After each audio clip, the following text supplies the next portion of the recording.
নমস্কাৰ বন্ধুসকল। এজন বৰ ধনী মানুহ আৰু তেখেতে প্ৰায় প্ৰত্যেক মঙ্গলবাৰে কাষতে থকা এটা হনুমান মন্দিৰত প্ৰায় 5 কেজিমান লাড্ডু সদায় নি তেখেতে সেই গৰীব মানুহবোৰক বা তাত অহা যিবোৰ মানুহ সেই মন্দিৰত অহা তেখেতসকলক ভগাই দিছিল।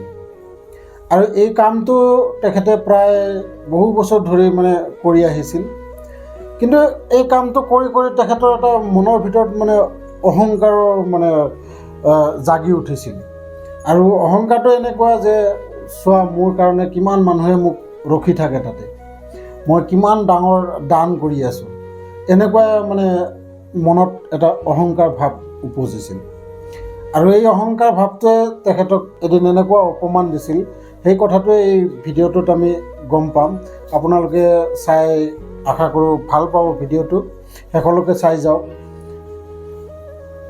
এনেকৈ যেতিয়া তেখেতে ইমান বছৰ ধৰি লাড্ডু তাতে দিয়েই থাকে প্ৰত্যেক মঙলবাৰে, সেইবাবে সেই মন্দিৰটোত প্ৰত্যেক মঙলবাৰেই বহুত মানুহ আহি তাতে ৰখি থাকে যে অমুকে আহিব আৰু আমি লাড্ডু খাবলৈ পাম।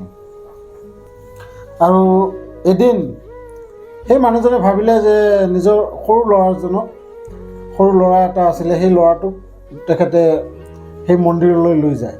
আৰু মনতে ভাবি ভাবি যায় যে মোৰ ল'ৰাটোৱে চাওক আজি মই কি কাম কৰোঁ, কিমান দান দিওঁ, কিমান দক্ষিণা দিওঁ, এনেকুৱা আৰু সিদিনাও ঠিক তেনেকৈ সেই লাড্ডুবোৰ লৈ গৈ গৰীব মানুহৰ মাজত ভগাই দিয়ে। আৰু সেই মন্দিৰত যিমানসকল মানুহ আহিছিল তেখেতসকলকো সেই লাড্ডু তেখেতে ভগাই দিয়ে। আৰু যেতিয়া লাড্ডু ভগোৱা শেষ, তেতিয়া সেই মন্দিৰৰ ঠিক সন্মুখতে এখন পূজাৰ বজাৰৰ নিচিনা যেন মেলাহে। তাতে কিছুমানে বেলুন বিক্ৰী কৰি আছে, কিছুমানে খাৰু বিক্ৰী কৰি আছে, কিছুমানে মন্দিৰত যি পূজা কৰিবলৈ যিবোৰ সামগ্ৰী লাগে সেইবোৰ সামগ্ৰী বিক্ৰী কৰি আছে। আৰু এইবোৰ দেখা পাই সেই তেখেতৰ ল'ৰাজনে এটা বেলুনৰ বাবে দেউতাকৰ আগত ক'লে যে মোক এটা বেলুন এটা লৈ দিয়া।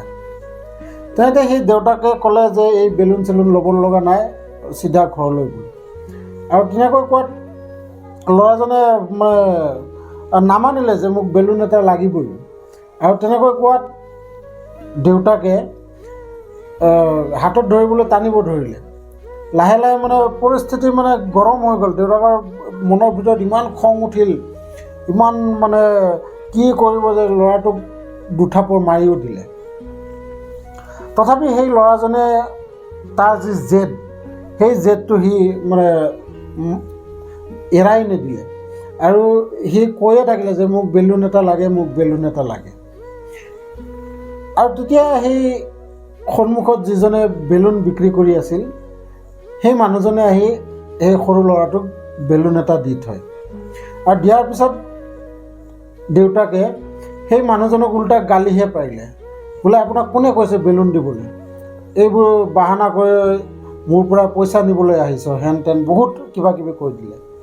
আৰু কওঁতে সেই মানুহজনে ক'লে, মই আচলতে বেলুন ইয়াত বিক্ৰী কৰি থকা নাই। মই ইয়াত বেলুন প্ৰত্যেক মঙলবাৰে আহি এই হনুমান মন্দিৰৰ সন্মুখত 100টা বেলুন লৈ আহোঁ। আৰু 100টাৰ প্ৰথম বেলুনটো মই সেই ভগৱানৰ নামত মন্দিৰত দিওঁ। আৰু বাকী বেলুনবোৰ মই সৰু সৰু ল'ৰা ছোৱালী এই মন্দিৰলৈ যিমান আহে তেখেতসকলক ফ্ৰীতে দি দিওঁ। আৰু এই কামটো মই আজি বহু বছৰ ধৰি কৰি আছোঁ, আপুনি চাগে লক্ষ্য কৰা নাই। আৰু এই বেলুনবোৰ মই সৰু ল'ৰাবোৰক এইবাবেই দিওঁ, কাৰণ মানুহে কয় যে সৰু ল'ৰা আৰু ভগৱান সমানেই। কাৰণ নিস্বাৰ্থ মন হ'ল সৰু ল'ৰাবোৰৰ। সৰু ল'ৰা ছোৱালী কেতিয়াও স্বাৰ্থৰ কথা তেতিয়ালৈকে ভাবিবই নোৱাৰে। আৰু সেইবাবে মই এই সৰু ল'ৰা ছোৱালীবোৰক বেলুনবোৰ আনি পেলাই ভগাই দিওঁ। আৰু এই কথা শুনি সেই দেউতাকজনে ইমান অপমান পালে, ভাবিলে মই কি কাম কৰি আছোঁ, মই কিবা এটা স্বাৰ্থত যেন মোক মানুহে ছাপোৰ্ট কৰে, মোক মানুহে ভাল পাওক, সেই বুলি মই এই লাড্ডুবোৰ আনি পেলাই ইয়াত ভগাই দিওঁ। কিন্তু এই মানুহজনে একদম নিস্বাৰ্থভাৱে বেলুনবোৰ আনি পেলাই সৰু সৰু ল'ৰা ছোৱালীক ভগাই দিয়ে। গতিকে এই কাহিনীটোৰ অৰ্থ এইয়ে, আমি কেতিয়াবা দান দক্ষিণা হয়তো বহুতেই কৰে, কিন্তু নিস্বাৰ্থভাৱে দান দক্ষিণা আচলতে যোনে কৰে সেইটোহে আচলতে প্ৰকৃত দান। আমি যদি কিবা এটা আশা কৰি, আমি আজিকালিতো এনেকুৱা হৈছে যে ভগৱানৰ ওচৰতো আমি হয়তো প্ৰসাদ লৈ যাওঁ বা কিবা লৈ যাওঁ বা ভগৱানৰ নামত কিবা দান দিওঁ, তাৰ বিনিময়তো আমি মনত এটা কিবা নহয় কিবা মানে আশা কৰোঁ যে হে ভগৱান মোৰ এইটো কাম কৰি দিব, মোক যেনে তেনে মানে পৰীক্ষাত পাছ কৰি দিয়ক বা কিবা এটা কামৰ মানে সেইটো কামত সফলতা পাবলৈ, তেনেকুৱা মানে বহুত ধৰণৰ প্ৰাৰ্থনা। গতিকে সেইবোৰ একচুৱেলি দান নহয়, সেইবোৰ হ'ল ক'ব গ'লে এক ৰকমৰ ঘোষ। আমি আজিকালি এনেকুৱা দিনকাল আহি গৈছে, আমি ভগৱানকো ঘোষ দিব যাওঁ। মানে কোনোবাই ত্ৰিশূল দিছে শিৱ মন্দিৰত, আৰু সেই ত্ৰিশূলৰ বিনিময়ত মোৰ ল'ৰা ছোৱালীকেইটা ভালে ভালে ৰাখক বা মোৰ ল'ৰাটোক চাকৰি দিয়ক, হেন দিয়ক, তেন দিয়ক, এনেকুৱা তাৰমানে কিছুমান। ভগৱানে যি দিয়াৰ সেইটো আপুনি পাবই, তাৰ বাবে আপোনাক কোনো মানে ঘোষ দিয়াৰ দৰকাৰ নাই। আৰু এই ঘোষ দিয়াবোৰ এনেকুৱা মানে আজিকালি প্ৰথা হৈ গৈছে, মানে কোনো এটা ধৰক আপোনাৰ ওচৰে পাঁজৰে এনেকুৱা কিছুমান মন্দিৰ আছে, যিটো মন্দিৰৰ বহুত দূৰ দূৰৰ পৰা আহি মানুহবোৰে সেই মন্দিৰটোৰ কথা ক'ব, ধৰক অমুক মন্দিৰত এনেকুৱা কিবা এটা বস্তু দিলে আপুনি যি খোজে তাকে পাব। এনেকুৱা মানে মানুহৰ ভাৱবোৰ আজিকালি হৈ গৈছে।